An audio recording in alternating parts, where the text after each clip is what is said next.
Hello दोस्तों, Vipin academy for success में आपका स्वागत है।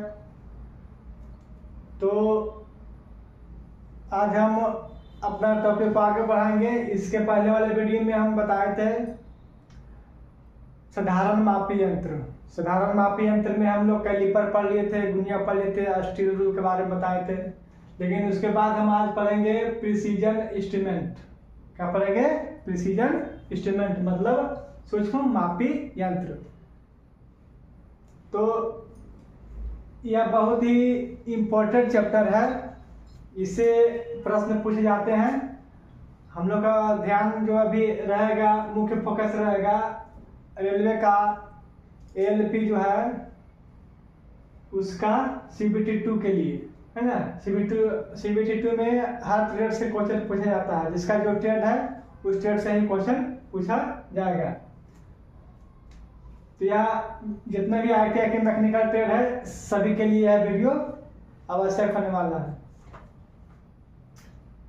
तो हम जानेंगे सूक्ष्म मापी यंत्र। तो सूक्ष्म मापी यंत्र यानी प्रिसीजन इंस्ट्रूमेंट। प्रिसीजन इंस्ट्रूमेंट होता क्या है, सूक्ष्म मापी क्या होता है। इसके पहले हम पढ़े थे साधारण मापी यंत्र, जिसमें स्टील रूल कैलिपर आया था। सूक्ष्म मापी यंत्र माने वैसा यंत्र जो सूक्ष्म माप ले सके, यानी कि जो हम अपनी नंगी आंखों से नहीं देख सके उसको भी मेजरमेंट हुआ कर सकता है। इसीलिए उसको क्या कहते हैं? सूक्ष्म मापी यंत्र कहते हैं। तो सूक्ष्म मापी यंत्र में सबसे पहला इंस्ट्रूमेंट हम बताने जा रहे हैं माइक्रोमीटर। क्या बता रहे हैं? माइक्रोमीटर। ये फिगर बनाया है माइक्रोमीटर का। फिगर है आउटसाइड माइक्रोमीटर, ठीक है, आउटसाइड माइक्रोमीटर। एक होता है इनसाइड माइक्रोमीटर। तो आज हम जानेंगे आउटसाइड माइक्रोमीटर के बारे में जानेंगे। तो माइक्रोमीटर का एक फिगर है, आकृति आप ध्यान में समझिएगा, ठीक है। इसका पार्ट्स का नाम, किस मटेरियल का बना होता है, ये सब इसमें हम लिखे हैं। चाहे तो आप एक नोट्स तैयार कर सकते हैं। वह नोट्स ऑब्जेक्टिव टाइप का तैयार हो जाएगा जो आपको एग्जाम में काम आ सकता है। तो ये जो आकृति देख रहे हैं इसको हम लोग क्या बोलते हैं? फ्रेम। क्या बोलते हैं? फ्रेम, ठीक है। और उसके बाद ये जो है उसको बोलते हैं स्पिंडल, इसको बोलते हैं एनविल। ये होता है आपका स्लीव या बैरल इसको बोलते हैं, इस भाग को। ये जो टेपर वाला भाग है उसको हम लोग थिम्बल बोलते हैं। क्या बोलते हैं? थिम्बल। और पीछे का भाग जो दिया हुआ है, नर्लिंग किया हुआ इसके ऊपर, उसको बोलते हैं रैचेट स्टॉप। Ratchet stop. ये लाइन जो दिया हुआ, मेजरिंग लाइन दिया हुआ, नीचे का जो लाइन है उसको हम बोलते हैं डेटम लाइन। ऊपर जो अंक लिखा हुआ है वह होता है full mm line, full scale line, ठीक है। वो यहाँ साइज जिसका लिखा हुआ है माइक्रोमीटर का, किस साइज का है? तो 0 से 25 mm साइज वाला माइक्रोमीटर है, ठीक है।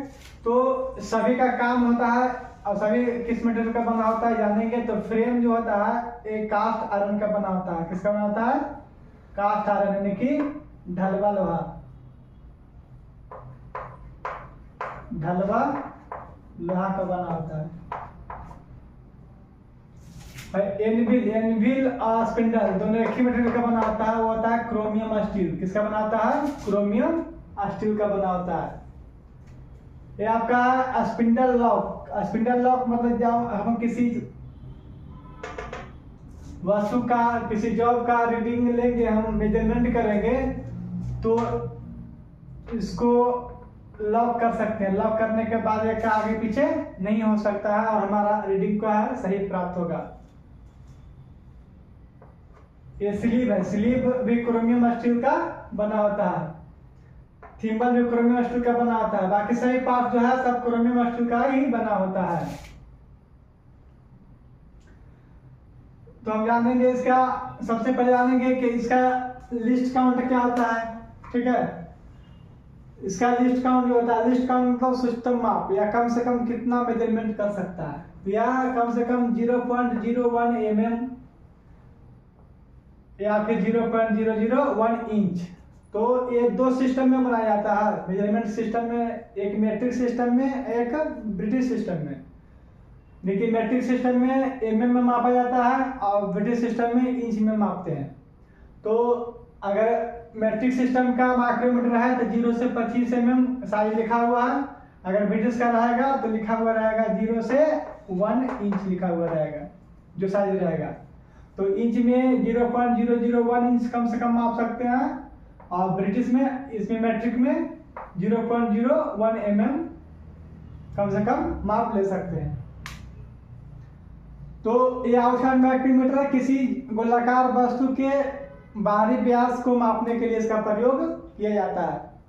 किसी वस्तु की मोटाई मापने में प्रयोग मतलब कहने का बाहरी मेजरमेंट के लिए किया जाता है। जैसे चौक है, यहाँ पे रखेंगे तो इसके चौक का कितना डायमीटर है वो माप के हमको बताएगा। ठीक है, तो चलते हैं स्लिप में जो ए डेटम लाइन का जो एक लाइन का जो वैल्यू होता है वो 0.5 mm होता है। ऊपर तो लिखा हुआ है 1 2 3 4 5 तो फुल स्केल है। ये आपका थिम्बल में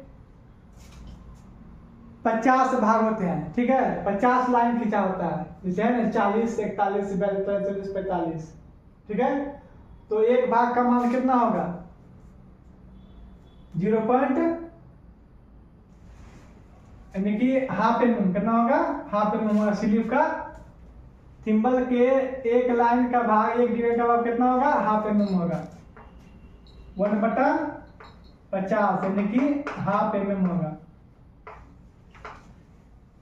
ठीक है, उसको हम एक चक्कर घुमाएंगे, एक पूरा थिम्बल को एक पूरा चक्कर घुमाएंगे तो वह कितना दूरी डिस्टेंस तय करेगा, हाफ mm यानी कि एक छोटा लाइन एक डेटम लाइन को वह क्रॉस करेगा, देखिए 0.5 mm डिस्टेंस तय करेगा। ठीक है, तो इसी तरह से अगर एक भाग को हम घुमाएंगे तो कितना तय करेगा 0.01 mm। वही आपका लिस्ट काउंट हो गया। ठीक है, तो जानेंगे इसका ऑब्जेक्टिव में लिस्ट काउंट माइक्रोमीटर का लिस्ट काउंट क्या आता है ये पूछा जाता है। इसका आविष्कार का हुआ था तो जीन पाल्मर ने किया था आविष्कार, 1848 ईस्वी में किया था जीन पाल्मर। उसका फिर उतना एक्यूरेसी नहीं था तो फिर उसको मॉडिफाइड किया गया। मॉडिफाइड जो किया गया J.R. ब्राउन के द्वारा किया गया, 1867 ईस्वी में किया गया। अब एक माइक्रोमीटर जो किस सिद्धांत पे काम करता है तो वो सिद्धांत जो है स्क्रू थ्रेड की लीड व पिच के सिद्धांत पे काम करता है, यानी कि नट और बोल्ट की तरह काम करता है।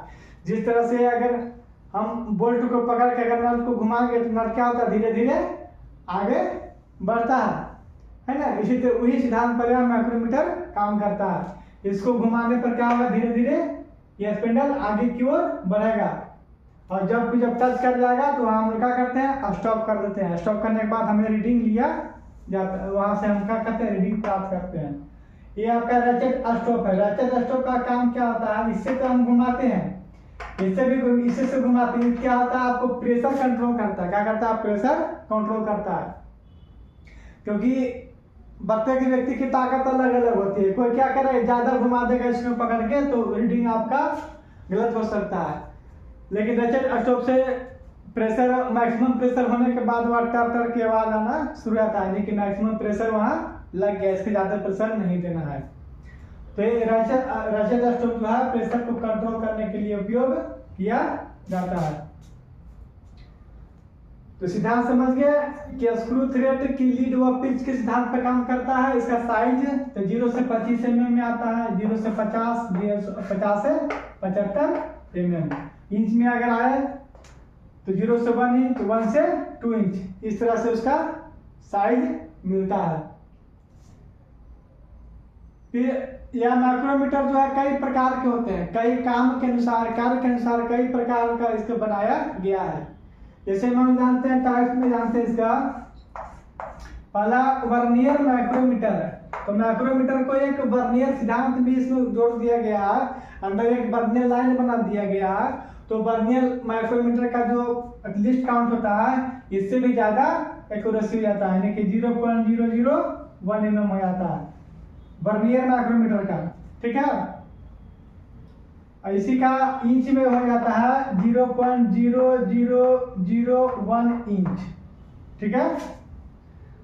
दूसरा tube micrometer, screw thread micrometer, depth micrometer, ball micrometer, inside micrometer, flange micrometer और स्टिक माइक्रोमीटर, डिजिटल माइक्रोमीटर और इनसाइड इंटरचेंजेबल एनविल माइक्रोमीटर। ये सब क्या कार्य के अनुसार इसको कई प्रकार के बनाया गया है। तो हम सब बारे बारे जानेंगे कि ट्यूब माइक्रोमीटर का उपयोग कहाँ किया जाता है, स्क्रू थ्रेड माइक्रोमीटर का उपयोग कहाँ करते हैं, डेप्थ माइक्रोमीटर का उपयोग कहाँ करते हैं, बॉल माइक्रोमीटर का उपयोग कहाँ करते हैं, इनसाइड माइक्रोमीटर का उपयोग कहाँ करते हैं, फ्लैंज माइक्रोमीटर का उपयोग कहाँ करते हैं और स्टिक माइक्रोमीटर का उपयोग कहाँ करते हैं। और डिजिटल माइक्रोमीटर तो सभी में होता है, हर टाइप में डिजिटल रहेगा क्योंकि यहाँ पर एक रीडिंग लगा दिया जाता है। तो उसमें क्या मिल जाएगा आपको, लिखा हुआ मिल जाएगा, डिजिटल में मिल जाएगा, ठीक है। जितना भी रहेगा वो डिजिटल रूप से आपको दिखाया जाएगा, उसे क्या करते हैं, डिजिटल माइक्रोमीटर कहते हैं। इंटरचेंजेबल माइक्रोमीटर एनविल को क्या करता है, इंटरचेंज किया जाता है, मैंने बदल के हम लोग लगा सकते हैं। साइज में बड़ा होता है, कोई से बड़ा रहता है, जैसा हमें आवश्यकता होता है वैसा हम एनविल को चेंज कर सकते हैं, ठीक है।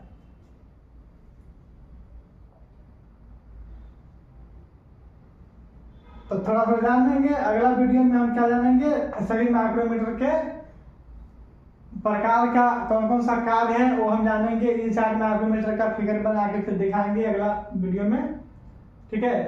तो ये टॉपिक आज इतना है माइक्रोमीटर, इसको आप लोग क्लियर करिएगा और जो भी अगर प्रॉब्लम है तो कमेंट में हमें बताइएगा, मैं उसे बताऊंगा, ठीक है। वीडियो देखने के लिए धन्यवाद।